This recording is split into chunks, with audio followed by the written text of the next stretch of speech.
اللہ کرے کہ مجھے انصاف ملے. بھابھی آپ بتائیے گا کہ جب آپ کو پتہ چلا کہ آپ کے شوہر کے ساتھ یہ انسیڈنٹ ہو گیا ہے تو کیا آپ نے دیکھا, یعنی کیسی فیلنگس تھیں؟ آپ تو پریشان ہو گئی ہوں گی کہ اتنی محبت کرنے والا بندہ جو نہ صرف آپ سے محبت کرتا ہے, تمام لوگوں سے, اپنے فین سے, چاہنے والوں سے محبت رکھتا ہے, تو اس کے ساتھ ایسا ناروا سلوک. بالکل. میں سب سے پہلے تو یہ گئے ہیں تقریباً 5:30 بجے بچوں کو لینے کے لیے گئے ہیں, تو ادھر سے ٹیوشن کا راستہ جو ہے نا تقریباً 5 سے 7 منٹ کا ہوگا بائک پہ, تو یہ تقریباً 1.5 گھنٹہ گزر گیا. تو میں نے ان کی ٹیچر کو کال کی, پوچھا کہ بچے ابھی تک آئے نہیں ہیں گھر, تو انہوں نے کہا وہ تو تبھی چلے گئے ہیں. تو میں پھر پریشان ہو گئی. تو پھر جو ہے نا تقریباً 6:45 بجے کے قریب یہ جب گھر آئے ہیں لوگ, ان کو لے کے آئے ہیں اٹھا کے, تو ان کی حالت بہت ہی زیادہ بری تھی. میرے تو وہم و گمان میں بھی نہیں تھا کہ یہ بھی سب ہو سکتا ہے. تو جب میں نے سوچا شاید کوئی ایکسیڈنٹ وغیرہ ہوا ہے یا کچھ اس طرح کا ہوا ہے, تو جب انہوں نے مجھے بتایا تو پھر مجھے پتہ چلا. جب انہوں نے اپنا جسم دکھایا تو میں تو حیران رہ گئی, میرے تو پیروں تلے زمین نکلی کہ یہ کیا ہو گیا, کیونکہ کسی کے ساتھ لڑائی جھگڑا نہیں ہے, کوئی رنجش نہیں ہے, کسی قسم کا کوئی ہمارا کسی کے ساتھ گھریلو جھگڑا یا کوئی بھی نہیں ہے.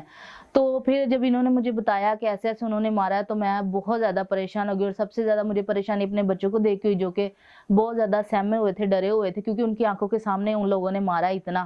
تو یہ بہت زیادہ بچے میرے تقریباً 2-3 دن یہ بہت زیادہ خوف زدہ رہے ہیں, کھانا بھی نہیں کھایا, باہر بھی نہیں تھے جاتے کہ کہیں وہ لوگ پھر نہ آ جائیں. اور مجھے سب سے غصہ اس بات کا ہے کہ انہوں نے میرے بچوں کے سامنے جو ہے نا یہ جانوروں والا سلوک کیا ہے. آپ جو ہے وہ محافظ ہوتا ہے بچوں کا, اور اسی محافظ کو بچوں کے سامنے تشدد کا نشانہ بنانا. بالکل ایسے ہی. تو یہ بہت غلط بات ہے اور بری بات ہے. میں کہتی ہوں کہ جو ایسے انسان ہے نا ان کو کڑی سے کڑی سزا ملے, تاکہ وہ دوبارہ کبھی ایسا کرنے کا سوچے بھی نہ. عامر بھائی آپ بتائیے گا کہ کس پہ آپ کو شک جاتا ہے, جس کی شناخت ہو گئی ہے, اس کو آپ جانتے ہیں, اور اگر جانتے ہیں تو بتائیے گا ایسا کیوں کیا؟ جی میں نے آپ کو پہلے بھی کہا کہ میں بالکل حلفاً کہہ رہا ہوں, میری کسی سے کوئی لڑائی نہیں ہے, نہ اپنی فیملی میں اور نہ فیملی کے باہر. اور میں نے ہمیشہ یہ بھی کلیم کیا ہے کہ میری فیملی بہت چھوٹی سی ہے, میری ایک ہی بیوی ہے, دوسری تیسری بھی کوئی نہیں ہے. میں اپنی زندگی میں صرف اپنی ایک بیوی کو مانتا ہوں کہ جو میری فیملی ہے, اور 2 میرے بچے ہیں. اس کے علاوہ میں نے کبھی نہیں کہا کہ جی میرے 8 بھائی ہیں اور 7 چاچے ہیں, 11 مامے ہیں, 4 پھپھی ہیں. میں صرف یہی میری دنیا ہے اور یہی میری فیملی ہے, اور ایک ہی میری بیوی ہے. اس کے علاوہ نہ کوئی گرل فرینڈ ہے, نہ دوسری بیوی ہے. تو یہ معاملہ جو پیش آیا یہ اس طرح آیا ہے کہ میں نے چند دن پہلے ایک گاڑی پرچیز کی تھی, فارچونر.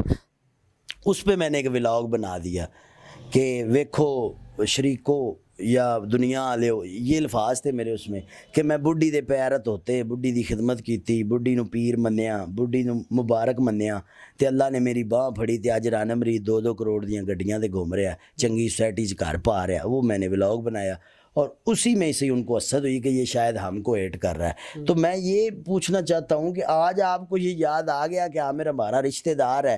عامر آپ کو تب یاد نہیں آیا جب عامر بسوں میں پانی بیچا کرتا تھا. عامر آپ کو تب یاد نہیں آیا جب عامر گرم سٹے جو ہوتے ہیں وہ میں سیکھوں پہ لگا کے بسوں میں بیچتا تھا, جب میں 5-10 روپے والی نمکو بسوں میں بیچتا تھا, فٹ پاتھوں پہ سوتا تھا, میرے بچے 3 دن دودھ کے سے بلاتے رہتے تھے, تب ان کو نہیں یاد تھا کہ یہ عامر ہمارا رشتہ دار ہے. اور اگر آج اللہ تعالیٰ نے مجھے 2 وقت کی اچھی اللہ میرا روٹی دے رہا ہے, اور اللہ نے مجھے دنیا کی ہر عیش و عشرت سے نواز دیا ہے, تو آج ان ہیٹرز کو یاد آ گیا کہ عامر ہمارا رشتہ دار ہے اور یہ ہم کو طنز کر رہا ہے. دیکھیں ہم نے کنٹینٹ کریٹ کرنا ہوتا ہے, ہم نے ہر روز ایک نئی چیز انوویٹ کرنی ہوتی ہے تاکہ ہمارے جو فالوورز ہیں, سبسکرائبرز ہیں, وہ کوئی ڈیفرنٹ دیکھے, نیا دیکھے. آپ نے وہ ویڈیوز رائے تفنن بنائی تھی لوگوں کو انٹرٹین کرنے کے لیے. میں نے یہ کہا کہ اپنی بیویوں کی خدمت کیا کریں, اس سے گھر جنت ہو جاتے ہیں, یہ وہ.